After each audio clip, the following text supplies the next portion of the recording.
Right now, it is time to bring in Ruth Epstein from the Republican-American, where we take a look at some of the stories that we've been following and are following. Good morning, Ruth. Hi, Marshall. Hi, Joe. Hello, Ruth. Gardening and golf and alcohol. Sounds like a combination, right? Good way to start the week. Hey, it's the only way to start the week, actually. But it's beautiful out, and I was just sitting here thinking, boy, back in January when we're talking, and it's 0 degrees and cold and snowy, and we got to be thankful. Yes, this is why this is why we prevail. This is why we soldier on. Exactly. For weather like this. To get to this spot. Right. So we've had a busy week. We said goodbye to Bullitt, and quite a fanfare, and well deserved. And I was not there, but I understand is quite a send off. A nice show of 400 people at the service packed. All the fire departments from around the area participated. Wonderful. And the ceremony out at the cemetery was equally well done and respectful. And yet there were, of course, the great comments made by the various speakers about the legend of Bullitt. The legend of Bullitt is right. And there was even a bear that was wandering around by the cemetery. Is that right? Saying goodbyes. Yeah, it's amazing. But I give the Lakeville Host Company just did a terrific job in putting this tribute. These companies are wonderful when they come out. The way Sharon did for Jack Murtaugh. I just, it's difficult for them. These are their comrades and their friends, and yet they do it in a respectful and very nicely done way. Yeah, absolutely.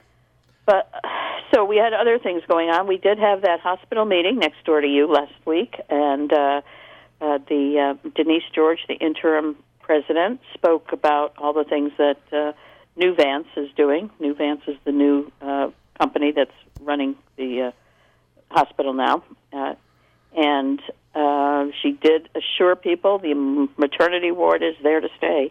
A lot of people, of course, that has been of great interest since there was talk last year of closing it. And there were a couple of comments. People are a little concerned about the relationship between the community, the Foundation for Community Health, and the New Vance, as well as not being able to talk to their board members, their local community board members. They'd like more open transparency. Don't know how that will work out, but that is an issue. We had the Cancer Survivor Party, which was amazing, at the Grove this past week, filled with people and food and raffle tickets and lots of good spirit. It's always a very nice event. The high school had an interesting meeting the other night. They have hired 111 Group for marketing to promote the school, but there was some concern because it is owned and operated by Janet Carlson and John Sanders, and John Sanders is a member of the Region 1 board. There was quite a bit of talk about possible conflict of interest, and I watched that meeting. I watched the meeting, and I heard a reference to me in that meeting. It was so funny about dealing with a disgruntled person who might try to come out and fight against it, and my ears popped up. But here's what went wrong with that whole thing. Had John Sanders recused himself and got up and left the table when they discussed this, and then they voted on it, I would have less problem with it than I do now. You just can't say you recuse yourself and you stay at the table and then participate in the conversation. You can't do that. If you recuse yourself, you get up, you remove yourself from the situation, you let the vote happen, and then the vote happens and you come back. That didn't happen, and these are the things I don't understand.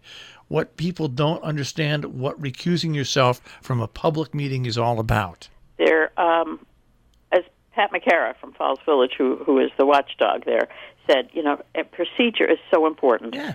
And there are things that have gone on at that board that we have all questioned about transparency and signing contracts and the consent agenda, not telling everything that's,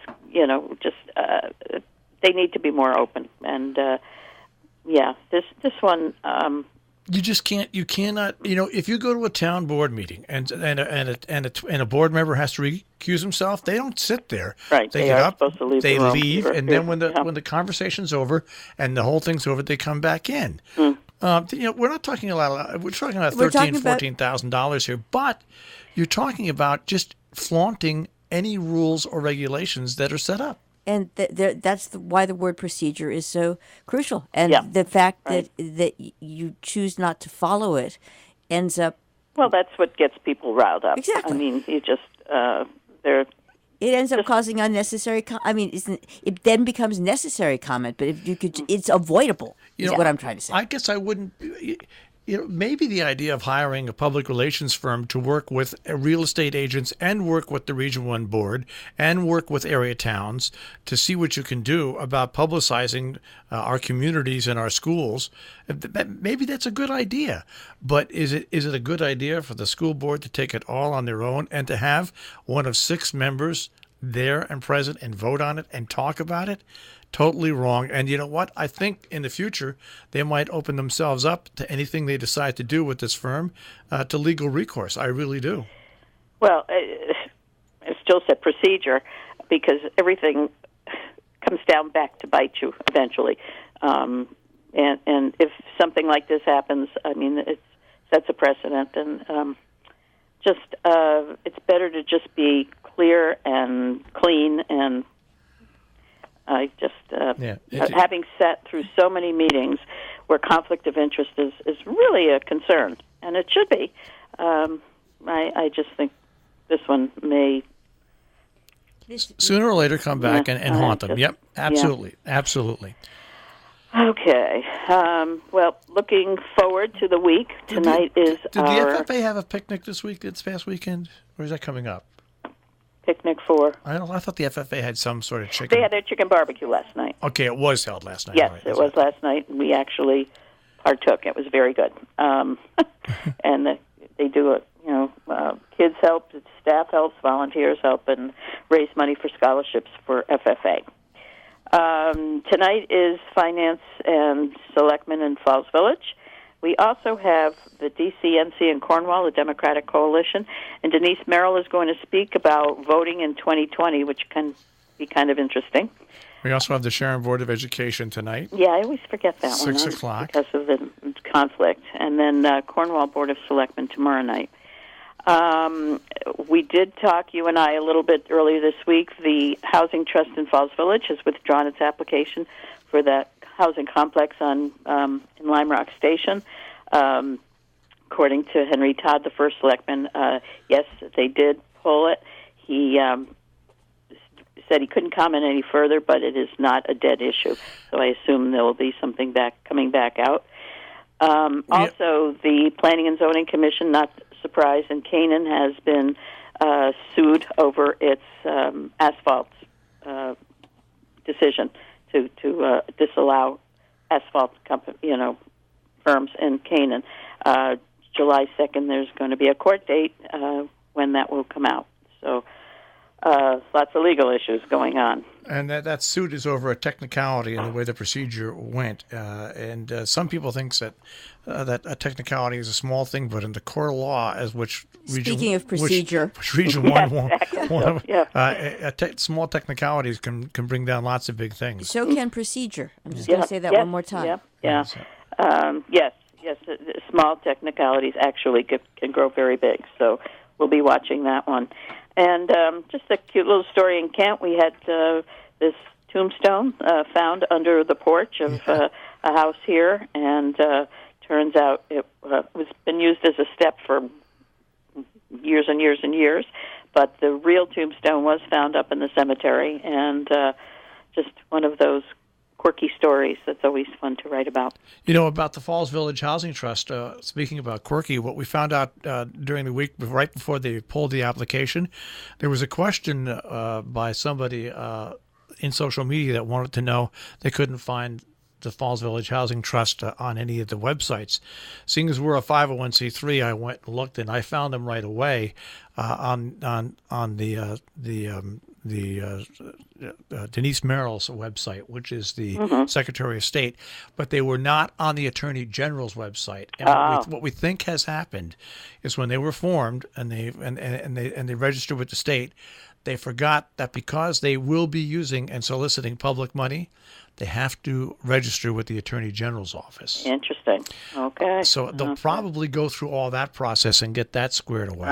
Maybe that's and then see what's up in the future. But that was, it's one thing we found out. I found out the hard way here with the help of our lawyer that you got to keep up on those things every single year. Absolutely, crossing every T. Yeah. Absolutely, dotting every I because you really don't want the fines. Yeah. Yeah, but that's definitely not, as Henry said, it's going to be back up again. And that's, as we said, 14 units, maybe 28 units. And there's opposition, and there's obviously people who are in favor of it. So, well, we'll see how it plays out. And we also do this week have many elementary school graduations, last week of school for kids and teachers. High school graduation is not until next Tuesday. Awards ceremony would be the night before on Monday, and then it's hats off for the summer, guys. Pretty amazing, huh? But we keep going. Yes, we do. We do. We do. All right. Yes. Here we go. All right, Ruth. Good job. We'll speak to you next week. We shall. Take care, guys. Have a good week. Take care. Take care. Bye. Ruth Epstein from the Republican-American with the Republican-American Report here on Robin Hood Radio, rap-am.com.